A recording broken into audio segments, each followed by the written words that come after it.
তহঁতৰ এইবিলাক নাটক বন্ধ কৰ বুজিলি কিয় মাৰিছ ক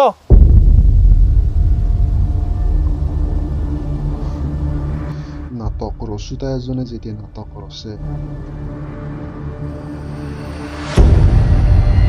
প্ৰতিটো চৰিত্ৰৰ ভিতৰত সোমাই নাটকখন ৰচে